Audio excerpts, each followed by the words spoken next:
What's up, y'all? This is Neena Perez, and this is Straight Talk, no sugar added. And you know that I love you guys so much. You guys are freaking killing it. I can't believe I'm almost at 100,000 downloads, and I cannot thank you enough for all of that because you guys are so showing up. I love Straight Talkers. I love who you guys are, and I love that you show up, not just for me, but the guests that I bring on here. Now, the people that I bring on are the best humans on the planet, and they come on here to grow, challenge, and transform your thinking. And I am so thrilled to welcome Stephen and Charlene. I hope I said their names right. I'm right, right, guys? All right, Yes. just making sure. Just making sure.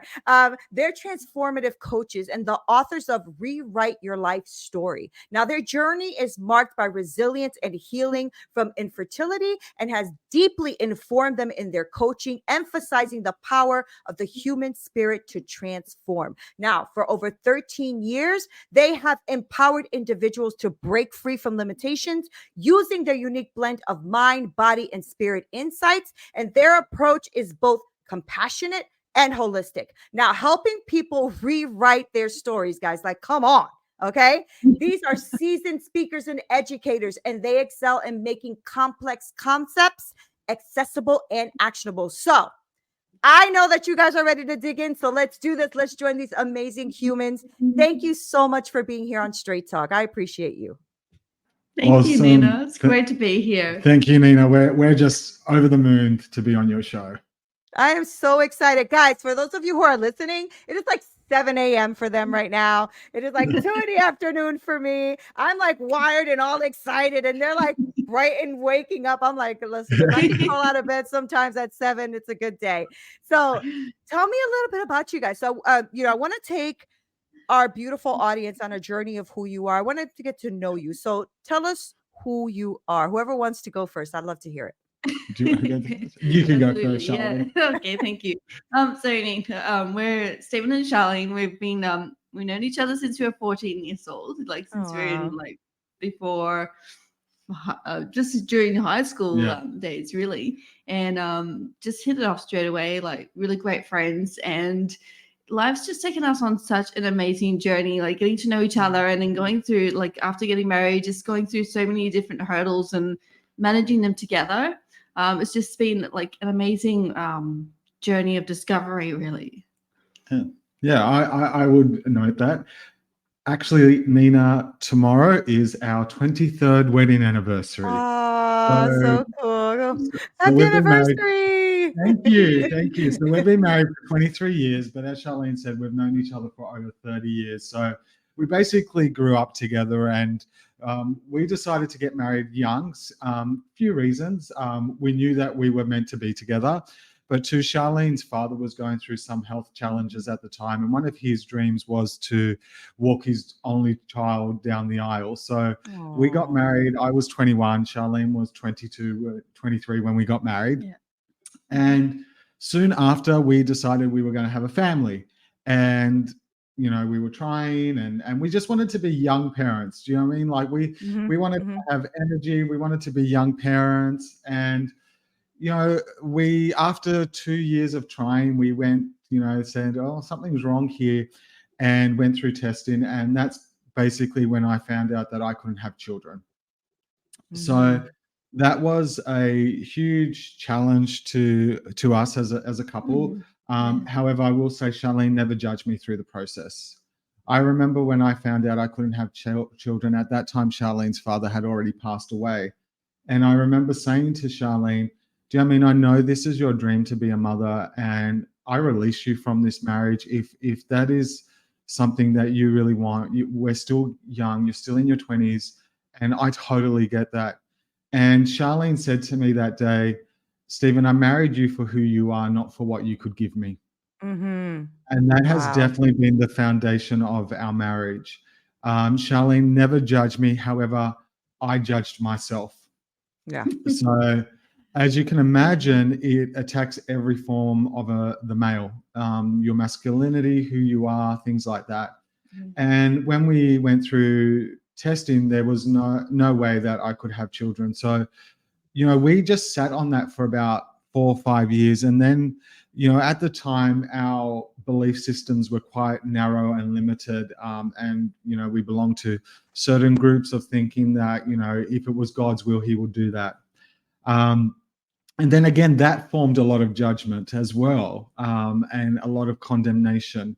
But one thing I say is, for me, it was more the guilt, that unconscious guilt that affected everything. Yeah, and I think for me, I found it like rather difficult because I'm trying to be there to support him and to go through all this, because I could only imagine like what it would be like if it's the shoe was on the other hand, and for him to feel that way, like I always just think, oh come on, I'm just foreign my belief in you.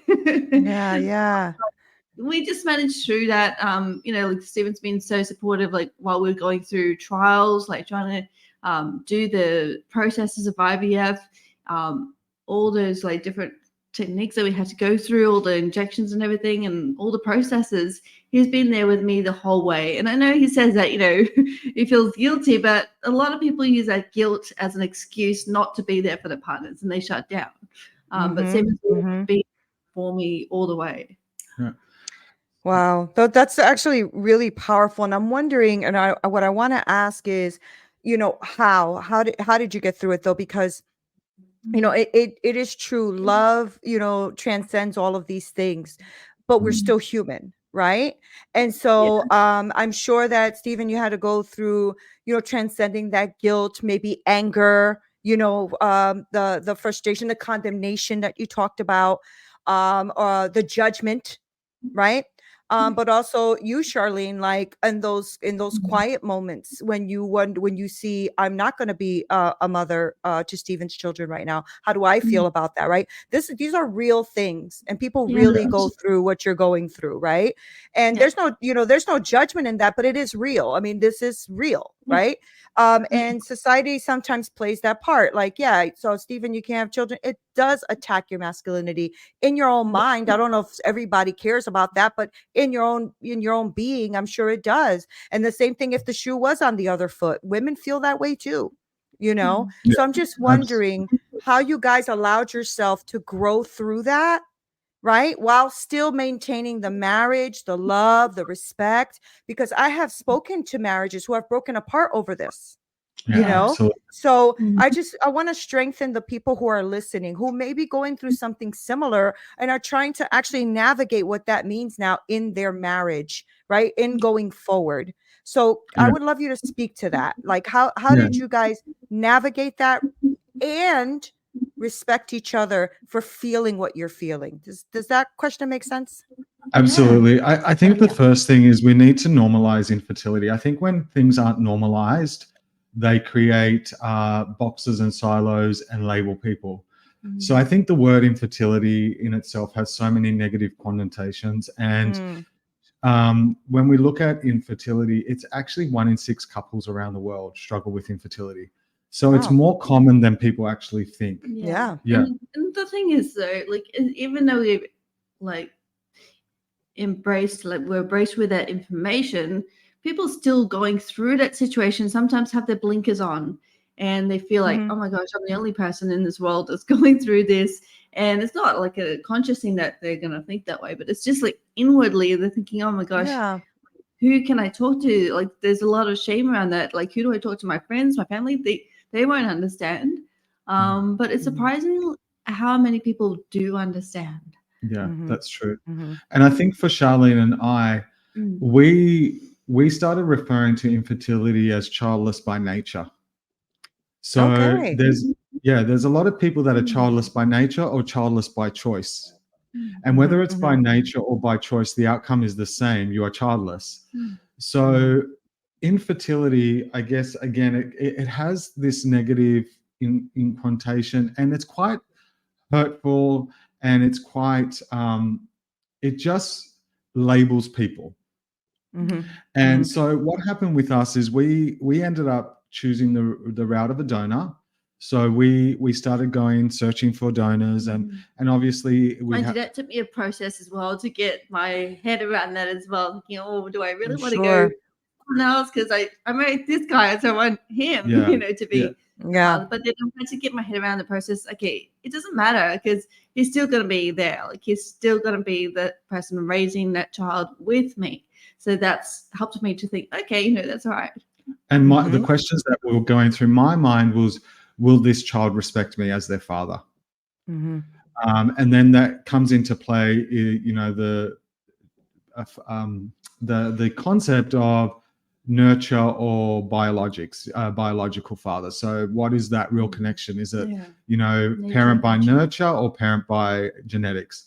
So we, through our research, found out that nurture is more important than genetics at times, because you see some people have really close relationships through nurture rather than genetics. Yeah, I was going to say, don't you have those crazy family members you wish were family?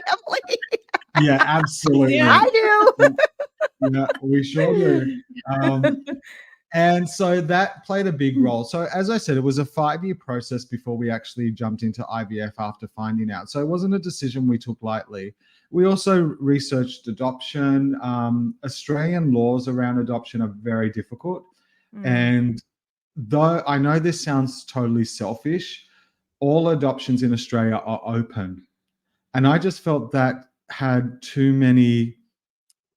For me, I felt that was unfair to the child. It would create too many internal conflicts. It would create too much confusion. And I didn't believe that I could handle that attachment. So that was totally selfish on me, but I knew what was best for us at the time. So do you mean open? I'm sorry, I just want to back up for a second. Do you mean open, like you would adopt it, but the parent can come back, or that they could still have a role in the child's life? What does open mean? Yeah, open adoption means they can still have contact with the child, even though you're the adopted no, that's parents. very difficult. Yeah. Okay. Yeah, and then we don't have many agreements with overseas adoption in Australia. So it's very closed shop in Australia. Limited, very limited your options. So that's when we decided to go through a donor, and we ended up doing 18 cycles. And we did fall pregnant, but we ended up in miscarriages. So on top of that, you've got the anxiety of choosing donors, you've got the anxiety of falling pregnant, you've got anxiety over the cycles, and then the miscarriage. Again, that guilt was impacted, but not only was the guilt impact, you're then grieving again. So each cycle brings emotions of grief and guilt. And I think for Charlene, and we are getting back to how we healed, the last straw. Do you want to speak about the last straw for you? Absolutely. For me, I found like the last straw that made me decide, okay, enough is enough, was when the final round of egg retrieval, I discovered that it wasn't viable, so they couldn't even get to transplant stage. So like, that's it for me. Like I've had enough. I've gone through the whole, ups and downs, a roller coaster of emotions, and for this to not even get to the point of being able to be transferred, it's like, that's it for me. Yeah, and they retrieved 8 eggs that time, and none of them were viable. Like, serious? Yeah. Right. And then on top of the emotional roller coaster, which this is really hard already, but then all of the shots and medications and doctor's appointments and churning your life around, like it's a lot. I have a friend of mine who's going through IVF, and it's a lot. I mean, just even the process before even harvesting the eggs or anything, the process alone is very taxing on a human. Right. So I can imagine that you were just like, I'm done. Like, get out of my face. I'm out of here. Right. Yeah. Because you've done it a lot. Right. I mean, that's a lot of rounds to go through and a lot of emotions for both of you. I mean, I'm glad that you guys thought of, yes, you know what, nurture is going to be is also a good option, because it is but you can do that with the humans in your life. You can do that with what you're doing now, pivoting into coaching people and helping people through all of this. Do you know the impact you leave on them too? That's also a legacy, right? And I think we downplay those things too much, and we shouldn't. I've had people that I didn't even know I affected their life in a great way from like middle school, that still tell me that a conversation I had to them in middle school helped them in their life. And I'm like, what? Wow. Right? So it's Yeah. just to show you the impact that you can have on people's lives. I love what you're doing right now, Thank telling you. Thank you. people to look at this in a different way. I love that you're on my show. I love that we're talking about something so real. And I wish more people talked about it this Yeah. way, right? Yeah. Yeah. I love And that you know, the way you're viewing it too, that it is by nature and we are okay with that, right? It's a Yeah. journey. It's a Yeah. journey. Very yeah. powerful. Very Thank powerful. you. Nina. Yeah. Thank you. Thank Yeah. You know, and it was at that stage that we actually we were coaching at the time. We were, you know, running neuro-linguistic programming practitioner and master practitioner courses. Charlene was running meditation certifications for instructors, and that was sort of like not a breaking point, but we knew we had to retreat in our cave, and we needed to, can I say, block the world out, but not really block the world Yeah, out. just retreat back into Yeah. our cave Yeah. for a little while and just two of us, you know, just sorting things out and thinking, okay, what's going on? You know, just give ourselves time just to grieve and just to work things Mhm, out together. That retreat love ended that. up being 5 years. That's Um, beautiful. No, that is really, really beautiful to respect yourselves enough to do that, because I think Yeah. what happens to a lot of people who are entrepreneurs or leaders or stuff, we don't give ourselves enough time, and we think that a weekend is going to do it, and it doesn't, and then we're running and hitting walls and we're wondering why we're not productive.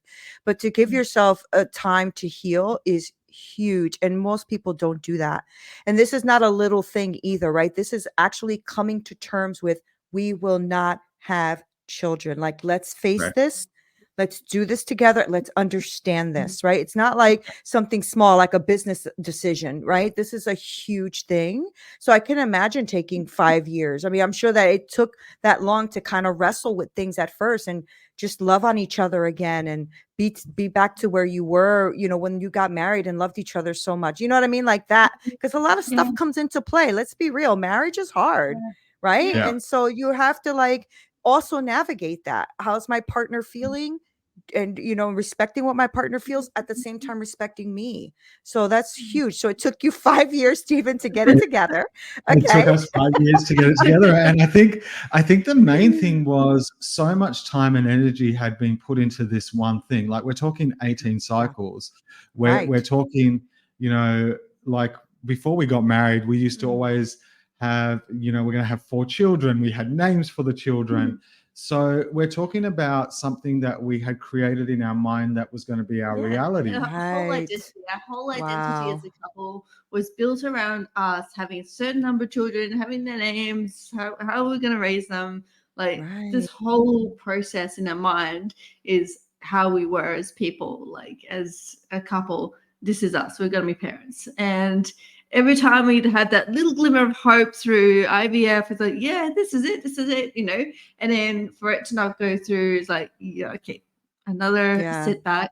And just, you know, I think one of the things is that going through, when you go to different events and you see all these Mother's Day, Father's Day things, that's probably the hardest thing for us as well, because we had to learn to respect each other and think, okay, well, all right, I might want to go to this, but you don't want to go. So let's just sit this one out together and find something else that we can do together. Yeah. Right. Right. What can I ask you guys, if you don't mind sharing, what those 5 years look like to you? Like, what was that retreat? What did that mean? How did you Yeah. navigate that? Yeah, I guess for me it was, I guess, again, the guilt played a big part, because when Charlene said, that's enough, my body can't handle it anymore. And it got to the point where, and I don't, it got to the point where Charlene, during her monthly cycles and things like that, would just faint because of all the hormones. Yeah. So it got to a point where it was playing a big part on her body. And Charlene had to go through a process of getting her body back to normal as well. Because, you know, we would be at work and all of a sudden she would just faint. And people would come run down and get me and say, Charlene's on the floor, we don't know what's happened. And it was because she was bleeding so heavily that the body would just faint. So there was a big, Wow. you know, healing process in her body. for me, the finality meant that this is final and I've done this to her. So every time she would faint or something like that, it would again play with my mind. This is my fault. So the blame was very strong. The process of healing was, one, acceptance that now we are no longer child by nature, we are childless by choice. When we were able to make that transition and realize, we need to actually rewrite our life story now. We need to rewrite our story and rewrite who we're going to be, because we didn't know what our purpose was anymore. We didn't know, like, even though we had been coaching and mentoring for many years and teaching for many years, our purpose, that was great at the time because we've always been in personal development. And I will say, if it wasn't for the programs and the personal development, I think this would have played out a lot differently. Yeah, absolutely. Because we as a couple always attended courses, always read books, always did something to improve ourselves. So I think if we didn't have those tools and resources, we wouldn't probably be here today. Wow. And that's the truth. And so once we realize, hey, we're going to be childless by choice now, not childless by nature, can I tell you, just that one reframe set us free. I'm sure. Yeah. Right, because that's a whole different ball game. You went from victim to victor, right? You went from this is the victim of my circumstances, so this is the choice of my circumstance, and I'm happy with it. I spoke to a couple recently who was also childless by choice. They both can have children, but they're both childless by choice. And at first, it kind of takes you aback, like, but you can have children. You know what I mean? But they don't want to have children, and they've both decided that in the early stages of their marriage, 17 years in, they're both very happy they made that decision. Right. And so you're right. There is a shift in the brain. And I'm hope that somebody who's listening right now, that this can really touch them in that way where they can realize you don't have to be a victim. And in fact, I highly recommend that you don't stay a victim, right? Like, you just have to look at the situation for what it is and then make a decision. Right. And so I'm glad you guys did that. Was that a mutual thing? Or Stephen, were you struggling a little bit when Charlene looked at you and said, I can't do this anymore? Or how did that play out? Yeah, sure. For me, when Charlene said that, I totally respected her because I knew that the toll that it was paying on her body. And I always took the position that whatever her choice is, I'm going to be there because she didn't judge me. Right. And I think for Charlene, it is harder because Charlene is an only child, one, and Charlene has no family in Australia. So, she has family in Australia, but they're the other side of Australia. So she has no immediate family in Sydney. Whereas me, I come from a really big Italian family. And my dad also coming from like a family of 11 kids. So there was always my dream growing up to have a bunch of kids, you know what I mean? If I could. Yeah. So, and I have, my brother has children and for me, it was like, okay, I can't do this. Hopefully, I've got family. I need to be grateful with what I am. But Charlene has never said that's your family, which is really good. Her family is my family is her family. Of course. So I guess for me it was respecting her where she was and also knowing that this wasn't about me. Even though it was about us, it wasn't about me. So I needed to, one, be present for Charlene. And at that time, being present, it was really interesting actually, because when she was low, I was okay. When I was low, she was okay. So there was a balancing between each other. And Charlene, me being a coach, but Charlene also being a counselor, she had a lot of more tools than I had at her disposal. And so I think the tools that you had played a bigger part in your healing as well. Absolutely. I think for me as well, excuse me, giving me away on me. Having had like a lot of the personal development throughout the years before, like one of the things I really picked up from one of our modalities, which is the NLP, is the respect for other people's model of the world. And we the idea that everyone has their own concept of what the world looks like and their story of what it means to them. So just because someone has a different idea from me doesn't mean that they're necessarily wrong or right. It's just their model of the world. And for me to have respect for that model of the world helps me to be in a position of having empathy and respecting that, okay, you know, I might not feel that way, but that's okay. You know, I have a different model of the world, you have a different model of the world, and we all have different models of the world. But it's what it is to me. You know what I mean? Yeah, I mean, but that's respectful. I'm an NLP master practitioner as well, and I realize that sometimes our emotions, when it comes to like our family or like anybody immediate, we forget that we have these tools to our disposal. Because then our humanity comes in and we just start to wrestle with that. But when you can kind of push back for a second and just say, hold on a second. They do have a different map on how they got here, a different journey on how they got here, right? And I think it's just beautiful that both of you can respect each other in that way. And that is a testament to a very strong marriage, right? Because I think one of the things in marriages that our struggle is when we're trying to convert the other person to be what we want them to be, or to be exactly like us, right? If we wanted to be married to us, we should have just stayed alone, right? But this is what we do. We try to make other people be like what we want. And it's a big testament to that. Like I respect you guys for doing that. I respect you for showing people that model on how to do that, even through the tough times. And marriage is something that to me is very sacred. I've been married 27 years. And, with my husband, it's the same way. I'm like, I know you view it that way, and I cannot blame you for how you view something that's different than how I view it. And I think personal development, to your point, has been what saved our marriage, because I realized I don't have to make him into my ideal of what I think he should be. So now, how are you taking all of that beautiful journey and information, right? Because it is beautiful when you can learn and grow and expand and impact the world, right? So how are you taking that now and applying it to what you do today? Who do you work with? Couples? Do you work with clients? What do you do today? Yeah, great question.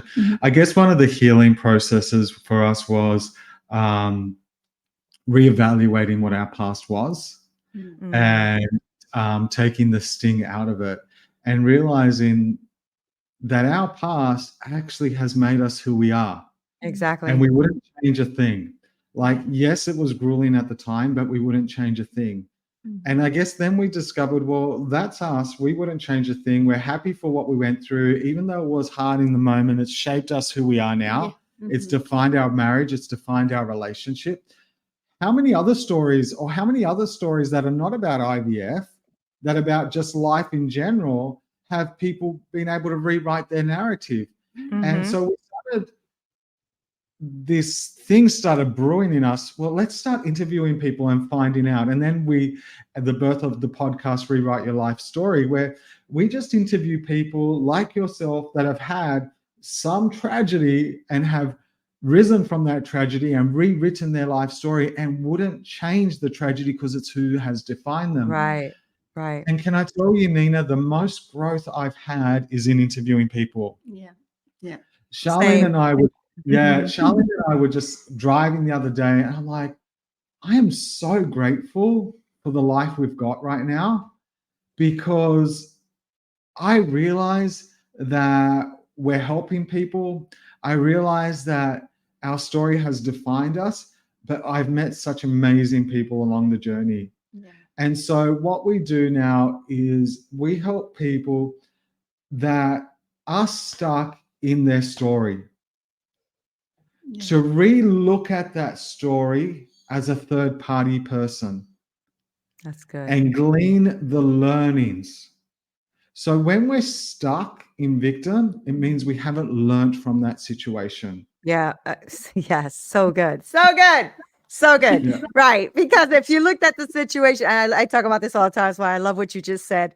And I try to encourage people in this all the time, because if you are repeating the story over and over and over again, you have not gotten the lesson.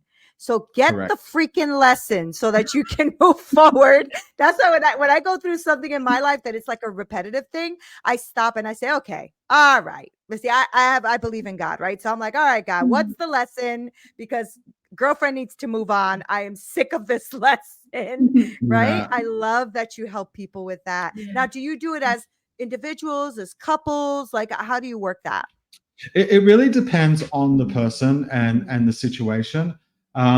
Definitely when it comes to like if we're dealing with a couple, Charlene will sit with the wife, I'll sit with the husband. You know, we'll have separate sessions and we'll have combined sessions. Oh, nice. Because Okay. we totally respect that there are times that you can't be your true self when your partner is there Yeah. in fear of judgment.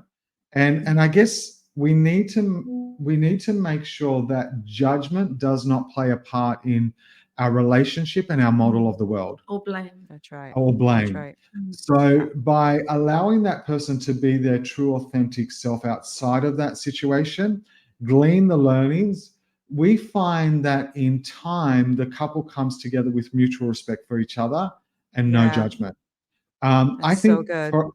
for us, you know, I also have an autoimmune condition and I speak into that autoimmune condition.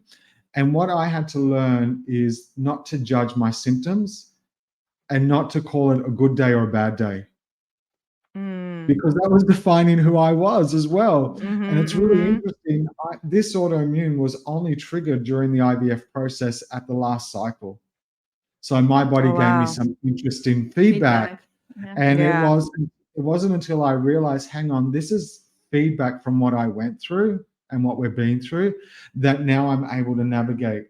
Again, I had to stop judging the symptoms. Yeah, absolutely. And so good. For me, like it was, even though Stephen would say, you know, like I feel sad, but like because he can't go out and do things like we used to do because of, you know, when I'm in a bad day. I said, well, it just is what it is, you know, like we just need to get you through this so that, you know, when you are good, you know, when you're feeling okay, we can do something together.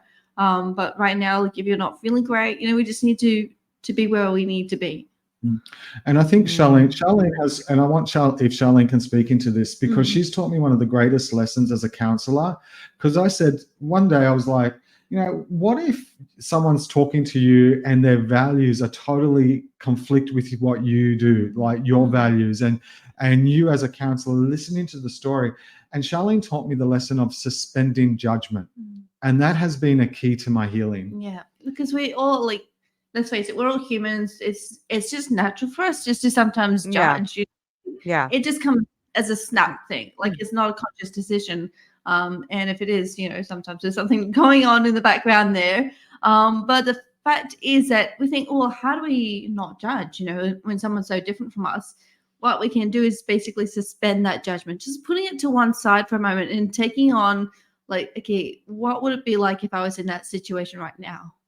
Like, how would I feel if I was in that situation? And not putting it on that person, but just taking a different viewpoint, thinking, okay, well, this person's got a different story in life.